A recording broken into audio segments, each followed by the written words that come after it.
नमस्कार। सुहाना सफर विद कल्पना में आप सभी का स्वागत है। आज की हमारी कहानी का नाम है मुक्त और इसकी लेखिका है पद्मा सचदेव जी।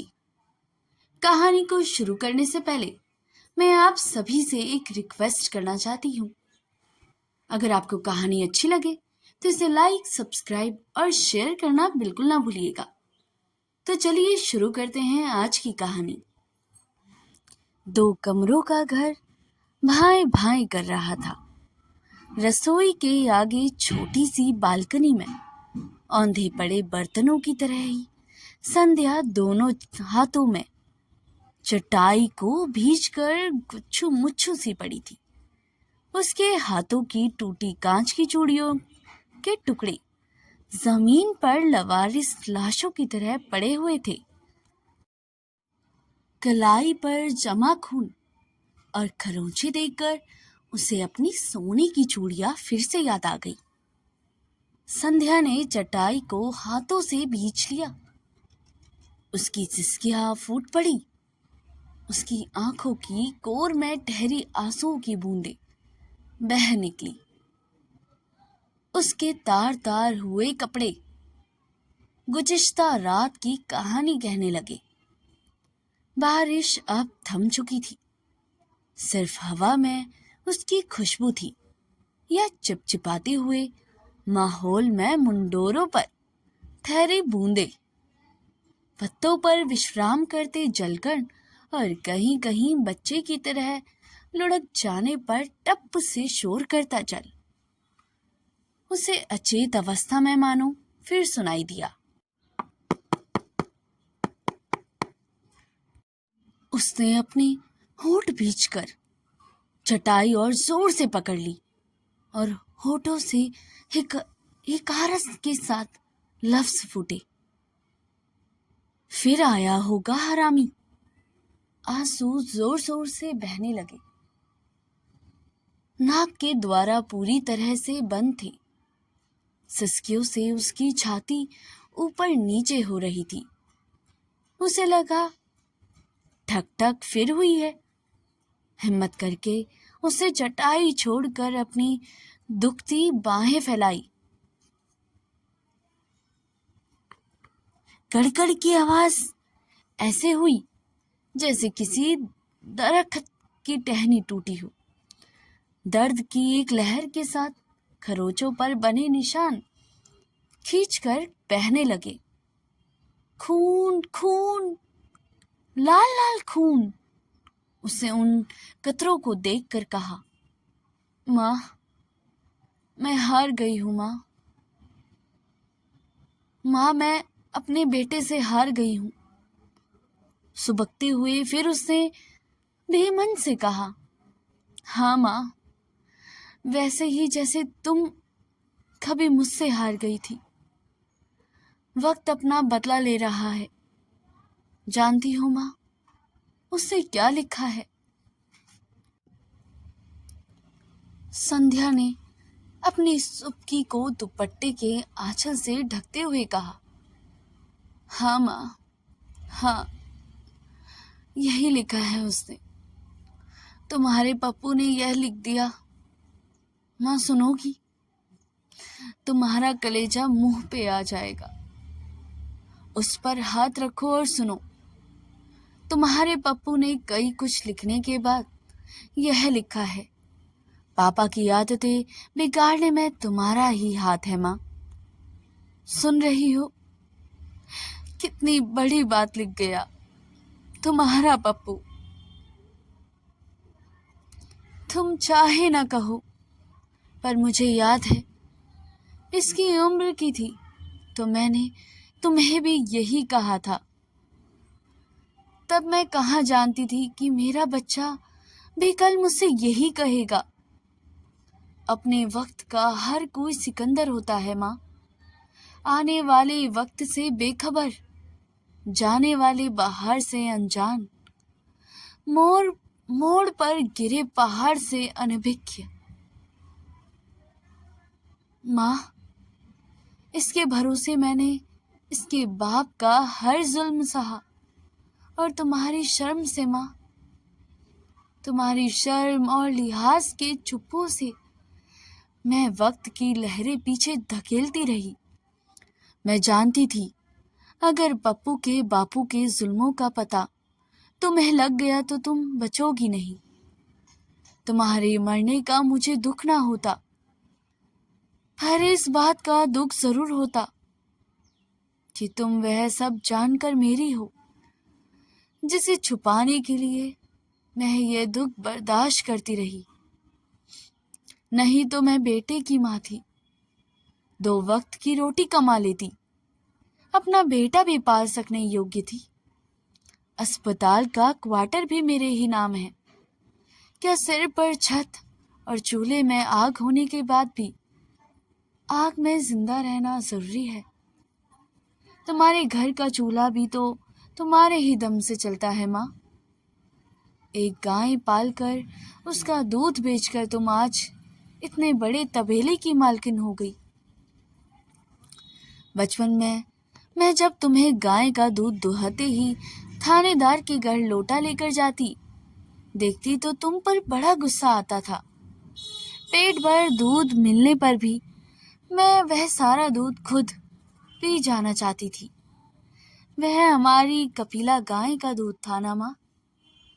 एक बार जब तुम दूध लेकर गई थी तब बापू ने मुझसे कहा था, तुम्हारी माँ ऐसी ही है, उसे अपने से ज्यादा दूसरों का ध्यान रखना आता है। मुझे तुम पर बड़ा गुस्सा आया था, पर यह ख्याल नहीं आया कि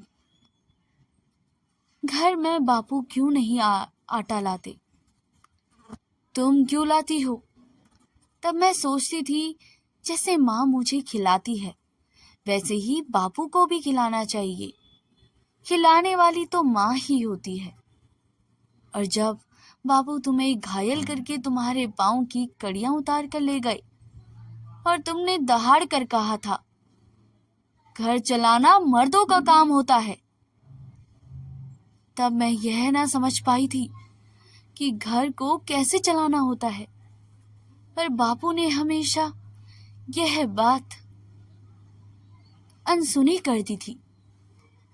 जब तक वह ट्रेन से कटकर मर नहीं गया तब तक उसके नशे का खर्चा भी तुम ही चलाती थी।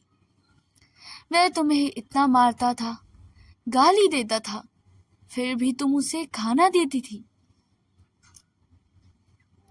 जब एक बार मैं सहम कर तुम्हें दरवाजे की ओर से देख रही थी तब साथ वाली मौसी ने तुम्हारे घावों पर हल्दी चूना लगाते हुए कहा था, जाने दो बंटी, उसी के बदौलत तो गुलाबी दुपट्टा ओढ़कर चौक में बैठकर फुलके बनाती हो। दूसरी औरतों के पास जाता है तो जाने दो, तुम्हारा क्या दे आता है, कुत्ता है कुत्ता। तुमने घायल शेरनी की तरह सीधे बैठकर कहा था, मेरे पाँव की कड़ियां उसे ही देकर आया है और अब जो चूड़ियां उड़ाना चाहता है वे संध्या की नानी ने उसके लिए दी थी। रोज मेरे हाड़ तोड़ता है, ये चूड़ियां वो खुद नहीं पहनेगा, उसी रांड को लेकर जाकर देगा। ये दर्द तुम्हारी समझ में नहीं आ सकता। बड़ी आई चोटें सेकने वाली, तुम तो उल्टा चोट देकर जाती हो। मौसी खामोश सी तुम्हारी चोटों पर हल्दी चूना लगाती रही। उसके बेआवाज आंसू पिघलती बर्फ की तरह टप टप गिरते रहे थे। मौसी खामोश सी तुम्हारी चोटों पर हल्दी चूना लगाती रही थी। उसके बेआवाज आंसू पिघलती बर्फ की तरह टप टप गिर रहे थे। उसी वक्त मेरे जीवन में जैसे दिन चढ़ा आया था। मेरी समझ में आया था बापू जो चूड़ियां माँ से रोज मांगता है वे असल में मेरी है। माँ पर अचानक प्यार उमड़ पड़ा और बापू की सूरत से नफरत होने लगी थी। और आज वही चूड़ियां उसके पति खून के कतरों में से उतार कर ले गया। उसकी कलाई फिर फूट पड़ी इन चूड़ियों में से उसे अपनी बहू का सुंदर मुख दिखाई देता था। उसने चटाई पर आधे लेटकर अपने आंसू बह जाने दिए और वह रोती हुई बोली, माँ, तुमने कितनी मार सहकर अपनी बेटी के लिए ये चूड़ियां बचा ली थी, पर मैं आज अपनी बहू के लिए ये चूड़ियां ना बचा सकी। मैंने कोशिश की थी माँ, मेरी कलाई पर यह रिश्ता खून इस बात का गवाह है। तुम तो जानती हो वही चूड़ियां कितनी तंग थी, निर्दयी ने खाल ही खींच ली। माँ, अगर पप्पू ने वह खत ना लिखा होता तो आज भी मैं चूड़ियां ना उतारने देती, भले ही वह मुझे मार डालता। आज उसे छोड़कर तुम्हारे पास भी आने की हिम्मत आ जाती है माँ, पर पप्पू ने मेरे बदन की सारी सत्ता निचोड़ ली। मुझे दुख में देखकर हैरानगी और बेचारगी से फैलती तुम्हारी आंखों की बेबसी ने मुझे आधा मार डाला था। माँ, आज पप्पू के खत ने मुझे मार ही डाला। अगर तुम्हारी बेचारगी को सह पाती माँ, तो इस राक्षस को भी तभी छोड़ देती जब इसने मार मार कर मेरे पेट के बच्चे को खत्म कर दिया था। वह लड़की थी माँ, मैं लड़की की माँ होना चाहती थी, पर फिर मैंने कभी बच्चा ही नहीं होने दिया। पर माँ, मैं तुम्हें कुछ नहीं बताना चाहती, फिर भी यूं लगता है सारी माएँ जानती है सच क्या है, इसलिए वे ऊपर से झांकती टिप टाप की नाजुक पर्द को नहीं उखाड़ती। दिवाली के दिन जब इस निर्दयी ने मेरी बाह तोड़ी थी, तब मैंने तुम्हें कहा था मैं बाथरूम में फिसल गई थी, पर तुम्हारी आंखों में झांकता अविश्वास मेरी खिल्ली उड़ा रहा था। मैं जब भी तुम्हें इसके बारे में बताना चाहती, भगवान के आगे गिड़गिड़ा कर मेरा सुख मांगती, तुम आ खड़ी होती और तुम्हारी कृहार मुझे याद आती। भगवान, मेरी सांधों को सुख देना, जो मैंने देखा है वह इसे ना दिखाना। मुझे हमेशा यही जुल्म याद आता और दहलीज के बाहर बढ़ता मेरा कदम ठिठक कर रह जाता। माँ, तुम मेरे लिए, मेरे भविष्य के लिए बापू का अत्याचार सहती रहती, पर मैंने ये सब अत्याचार तुम्हारे सहे माँ। हमेशा भगवान के आगे मेरे सुख के लिए तुम्हारा गिड़गिड़ाना मेरी राहत के दरवाजे बंद करता रहा।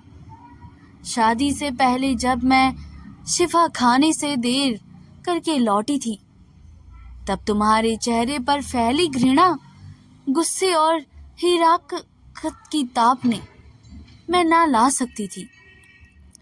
तुम्हारी तरह पीट करके बोला गया झूठ भी मुझ पर किसी शोहदे की टिप्पणियां की तरह हंसता रहता था।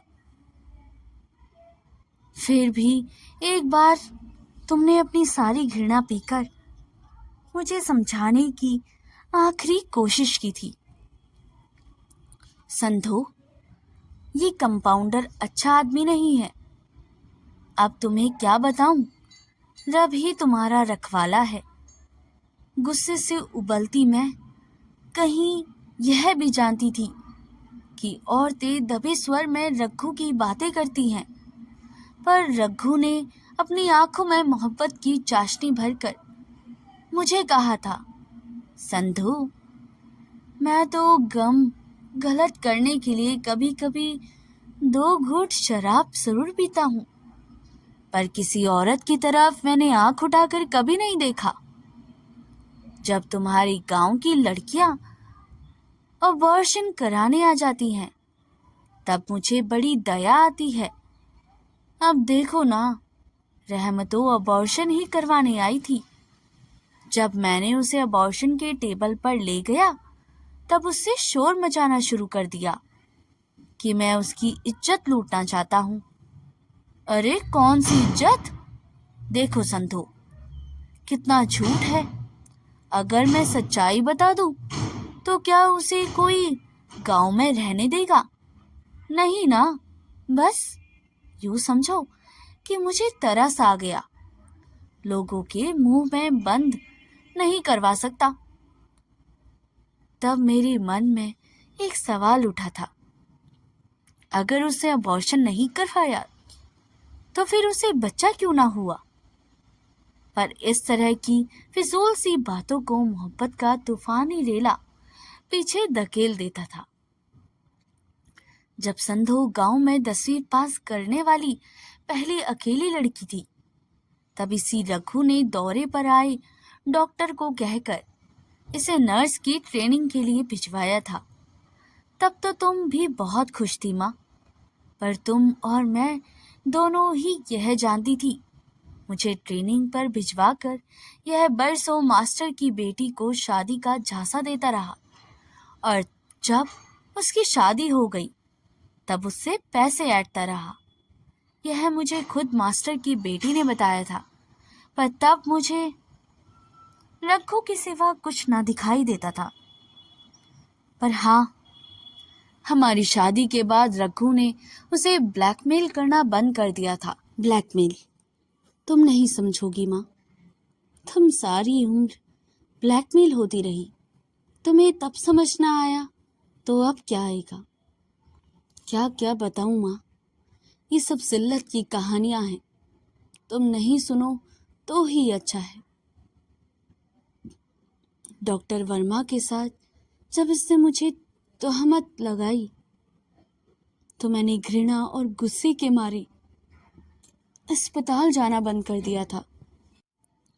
थोड़े दिनों के बाद जब 2-3 फाके लगे तो मुझे फिर नौकरी पर जाना पड़ा। पप्पू कहता, माँ दूध दो ना। मैं कहती, पैसे नहीं है बेटा। वह कहता, पैसे बाजार से खरीद लाओ ना। मुझे उसकी बातों पर तरस भी आता और प्यार भी। पर इसका बाप उन दिनों फिर गायब हो गया था। पर मैंने अस्पताल जाना शुरू कर दिया था। कोई भी डॉक्टर मुझे अपने वार्ड में नहीं रखना चाहता था। मैं अपराधनी सी नौकरी पर जाती थी। इतनी बेहुरमती मैंने किसके लिए सही? तुम्हारे लिए माँ, और तुम्हारे इस पप्पू के लिए। और माँ, आज जानती हो उससे मुझे क्या लिखा है माँ? उसने मेरी जात को गाली दी है। उससे लिखा है, मैं डॉक्टर वर्मा की रखेल थी। उसे लिखा है, माँ मैं तुमसे नफरत करता हूँ। मुझे ऐसी माँ नहीं चाहिए। और माँ, उसे लिखा है, मैं नहीं जानता मैं किसका बेटा हूँ। और मत पूछो क्या क्या लिखा है। ये रघु पिछले 8-10 दिन से गायब था तो मैंने सुख की सांस ली थी। मेरी रसोई के बर्तन चमकने लगे। मेरे आंगन की धूप मीठी हो गई। मेरे घर से हवा सहमी ठिठकी झिझकती द्वार से लौटना चाहती थी। भीतर आकर एक जवान लड़की की तरह झूमती थी, अटखेलिया करती थी। मेरे बाल बिखर कर मुझे छेड़ते थे। मैं खुशी से खिल जाती। तभी पहले आई पप्पू की चिट्ठी और फिर आया यमदूत। तुम्हारा जमाता। तुम ठीक ही कहती माँ, यमदूत से ही जमाता बना है। इसने घर में घुसते ही घर की पूरी सांस रोक दी और बैठा भी नहीं। बादलों की गड़गड़ाहट की तरह बोला, जिस बेटे पर तुम्हें नाज था वो अब सब जान गया है। वो तुम्हारे मुंह पर थूकेगा भी नहीं। ला, अब ये चूड़ियां मुझे दे दे। अब तो उसकी बहू तुम्हारे गंदे हाथों की ये चूड़ियां कभी नहीं पहनेगी। ला मुझे दे, कम से कम मैं इसका सदुपयोग तो कर सकता हूँ। मैं स्तब्ध रह गई। मुझे जितनी घृणा रघु पर आज हुई उतनी पहले कभी ना हुई थी। पप्पू का रहस्य मेरे सामने खुल गया था। जिस पप्पू के सेंस कर रखा था, जिसके भविष्य के लिए मैंने अपना वर्तमान दांव लगा दिया था, उसे मेरी उम्मीद को दिया बुझाने के लिए एक सांस भी इस्तेमाल ना की। मेरा सारा मोह बह गया। उसके साथ ही बेदर्दी से रघु मेरे हाथ की सोने की चूड़ियां उतारता रहा। मैंने तो पप्पू को बाप से बचा कर रखना चाहा, पर कहाँ बचा पाई। संध्या फिर चटाई पर औंधे होकर लोटपोट हो गई थी और बड़ी बेचारगी से कहने लगी, मैं हार गई हूं माँ, मैं सच्ची हार गई हूं। तुमसे सब कुछ छुपा कर रखने का जो मेरा संकल्प था वो भी हार गया। अब तुम सब जान जाओगी माँ, पर मैं कब तक फिसलती बात को पकड़ कर रखूं। तुम मर जाओ माँ, ताकि मैं मुक्त हो जाऊं। मैं कब आजाद हो सकूंगी। माँ के मरने की बात अपने ही मुंह से सुनकर संध्या जोर जोर से बैन करने लगी। माँ, तुम्हारे लिए क्या क्या सहती रही। मैं जानती थी रघु का असली चेहरा देखकर तुम बचोगी नहीं, पर माँ, मैं थक गई हूँ। अब मुझे पप्पू की कोई शर्म नहीं, तुम्हारा कोई लिहाज नहीं। हाँ, सब जान जाओ, सबको मालूम होना चाहिए मैं कितनी फरमाबरदार हूँ, बेटी रही हूँ। मैंने अपनी माँ को कभी नहीं बताया मेरी बाह कैसे टूटी, मेरे माथे पर कैसे टाके आए, मेरी हसूली कैसे गुम हो गई, पर पैरों की कड़ियाँ कौन खींच कर ले गया। माँ, मैंने भी वो सब सहा जो तुम सहती रही, पर क्या हुआ, सब बह गया। मैं तुम्हारे मरने की दुआ नहीं करती, तुम्हारे मुक्त होने की फरियाद कर रही हूँ। तुम्हारी मुक्ति से ही मेरी आज़ादी है। माँ, जिस दिन रघु ने बरामदे से पप्पू की दोनों टांगे लटकाकर फेंकने की धमकी दी थी, उसी दिन मैंने इसे तुम्हारी सफेद चांदी की रुपयों की पोटली थमाई थी। वो गुम नहीं हुई थी माँ, इसी हरामी को उसकी दरकरार थी। मैंने सच को छुपाने के लिए हमेशा तुमसे झूठ बोला। मेरे पास और कोई चारा ना था। ठक ठक ठक, इतनी हल्की ठक ठक रघु की नहीं हो सकती। अब तो उठना ही पड़ेगा। पता नहीं इतने मुंह सवेरे कौन आया है। संध्या ने उठने की कोशिश की, दुपट्टे से छलनी जिस्म ढका और लड़खड़ाती हुई दरवाजे तक पहुंची। द्वार पर तार वाला खड़ा था।